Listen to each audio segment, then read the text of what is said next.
13 குடும்பம் சேர்ந்து நம்மளை அழிக்குது. பணக்கார முதலைகள் வந்து நம்மளை அழிக்கிறாங்க. இதான் கண்டென்ட். ஹீரோயின் கேரக்டர் வந்து அதான் அப்பன் புள்ள மகன் அந்த மாதிரி கண்டென்ட் தான் வந்துட்டு இருக்குது. உள்ள ஆதி அண்ணா சிறப்பாக மாசா என்ட்ரி கொடுத்துட்டு இருக்காரு. பட்டம் ஃபுல்லாக ஸ்டார்ட்லேருந்து எண்டு வரைக்கும் நம்ம ஒரு எனர்ஜியோட தான் இருந்துகிட்டு இருக்கணும். ஃபுல்லாக டயர்டே கிடையாது. எனர்ஜி தான் ஃபுல்லாக பாம்பிளஸ் என்னன்னா நம்ம அதான் சேப்பாக்கம் சென்னை அழிஞ்சி ஃபர்ஸ்ட் அதில் நல்லா காட்டுறதுன்னா சேப்பாக்கம் நம்ம கிரவுண்டு ப்ளஸ் எல்ஐசி பில்டிங் தான் நல்லா மெயினாக காட்டுவாங்க. மற்ற எல்லாத்தையும் அழிச்சிடறாங்க. மெட்ரோ வந்து நம்ம ஆக்கிரமிக்குது. அது மாதிரி பண்ணுறாங்க. நம்ம தமிழ்நாட்டு பாலிட்டிக்ஸை காட்டுது.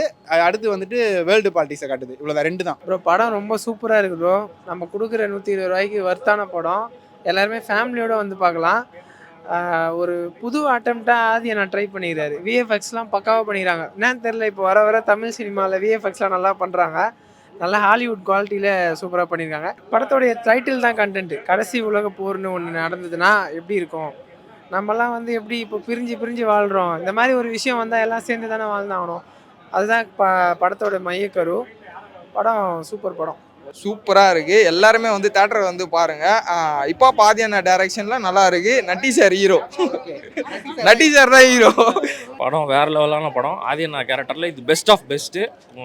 ஃபர்ஸ்ட் ஆஃப் வந்து ஃபுல்லாக செதுக்கியிருந்தாங்க, நறுக்குன்னு இருந்துச்சு. செகண்ட் ஹாஃபில் கமர்ஷியல் எலிமெண்ட்ஸ்லாம் கொஞ்சம் லேக் இருந்துச்சு. ஆனால் ஃபைனலில் எல்லாமே கிளியர் பண்ணிட்டாங்க. படம் செம்ம படம். எல்லோரும் வந்து பார்க்கணும். இப்போ தமிழா உள்ள பாட்டு டிராகன் ரிட்டர்ன்ஸ் தான்.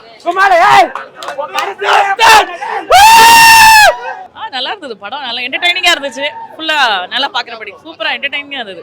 ஃபேமிலியோட பார்க்கலாம். சூப்பரா இருக்கு. அதுல மிஸ்டர் லோதா அவரோட வைஃப் தான் நான். ஆனா அவர் ஸ்டேஜுக்கு வரல, அவர் போயிட்டார். Okay, nice bro. நச்சு கூட பாருங்க, அவர்லாம் வருவாரு. செம சாட்டிஸ்ஃபேக்ஷன் ப்ரோ. படம் சூப்பரா இருக்கு. சரியான கம்பேக் ப்ரோ. பிடி சார் எடுத்து படம் செம கம்பேக் ப்ரோ. எல்லாருமே தேட்டர் பாருங்க, கன்ஃபார்ம் பாருங்க. தலைவர் மாஸ் பண்றாரு. இப்போ போய் வாழ்க. அண்ணா வந்து டிஃப்ரெண்டாக ட்ரை பண்ணியிருக்காரு. டைரக்ஷன் எல்லாமே அவரே பண்ணியிருக்காரு. கடைசியில் அண்ணா வந்தாங்க இங்கே வந்துட்டு கிரெடிட்ஸ் போடும்போது அது வந்து ரொம்ப அன்எக்ஸ்பெக்டடாக இருந்துச்சு. கிளைமேக்ஸ் சூப்பராக இருந்துச்சு. நல்ல படம். கண்டிப்பாக இது வந்து பேசப்படணும், புரியப்படணும். உதாரணத்துக்கு நீங்கள் பார்த்துக்கிட்டிங்கன்னா இதுக்கு 3ஆம் உலக போர்னு வைக்காமல் கடைசி உலக போர்னு வச்சுருக்காங்க. ஏன்னா 3ஆவதாக ஒரு உலக போர் வந்தால் அதுதான் கடைசியாக இருக்கும். அது மட்டும் இல்லாமல் நம்ம சென்னையில் இருக்கோம். சென்னையில் வந்து 1600 இப்போ வரைக்கும் நம்ம ஒரு வாரை பார்த்ததில்ல. பேப்பர்லேயோ நியூஸ்லேயோ படிச்சிருக்கோம், கேட்டிருக்கோம். ஆனால் சென்னையில் ஒரு வார் வந்தால் என்ன ஆகுன்றதை காமிச்சிருக்காங்க. அதுதான் ரியாலிட்டி. எல்லாருமே கற்றுப்போம். என்ன வேணால் நடக்கலாம். வேற லெவலில் இருந்துச்சு. அண்ணா நடிக்காத ஒரு ஜானராக இருந்துச்சு. ரொமான்டிக் காமெடி அந்த மாதிரி ஒரு மாதிரி மாசம் நடிச்சிட்டு இருந்தாரு. இது வேற லெவலில் இருக்கு. எக்ஸ்ட்ராடனரியாக இருந்துச்சு. இந்த மாதிரி இன்னும் படம் நடிச்சா இன்னும் நல்லா இருக்கும்னு நினைக்கிறேன். ஆதி அண்ணா இந்த படத்தில் டேரக்டராக ஒர்க் பண்ணியிருக்காரு. அவரோட 2வது படம் மீசி முருகுக்கு அப்புறம் இது வேற ஜேர்னல். அவர் அந்த மீசி முருக்குலேயே அவர் வெறித்தனமாக வேற லெவலில் ஜெயிச்சார். அது அவரோட ஒரிஜினல் ஸ்கிரிப்ட், அவரோட ஓன் ஸ்டோரி. இது வந்து வேற ஸ்கிரிப்ட் இருந்தாலும் இதில் பயங்கரமாக பண்ணிட்டாரு. அவர் டேரக்டருக்கு தகுதியான ஒரு சூப்பர் படம். அவர் வந்து நல்லபடியாக எடுத்திருக்காரு. படத்தில் வந்து அது இப்போ வந்து போர் வந்தால் எப்படி இருக்குன்னு ஒரு ஐடியாலஜி கொண்டு வந்திருக்காங்க. அது கொஞ்சம் நல்லா இருக்கு பார்க்க. நம்ம வந்து இதுக்கு முன்னாடிலாம் இந்தியா அந்த மாதிரி சைனா அந்த மாதிரிலாம் வந்ததில்லை. ஸோ அதை ரிலேட் பண்ணிக்க முடிஞ்சுது. இப்படி தான் வந்துட்டாங்கன்னா இதுதான் நடக்கும் போல் அப்படின்றத கனெக்ட் பண்ணிக்க முடியும். புரியுது. அதுதான் அந்த சதுரங்க வேட்டை அந்த அவரை வச்சு அவர் தான் full and full voice over கொடுக்குறாரு. அது எல்லாமே ஒர்க் அவுட் ஆயிருக்கு. மேபி அவர் இருக்கனால தான் அந்த படம் இன்னும் கொஞ்சம் அடுத்த லெவல் போயிருக்கு.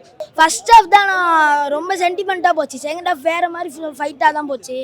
மிலிட்ரிக்கெலாம் வந்தவங்க சூப்பராகவே நடிச்சிருந்தாங்க. விஜயோட ஆதினா ரொம்பவே பிடிக்கும். ஆமாம், நானா மீசி முருக்கு படத்து வந்ததுலேருந்தே ஆதினா.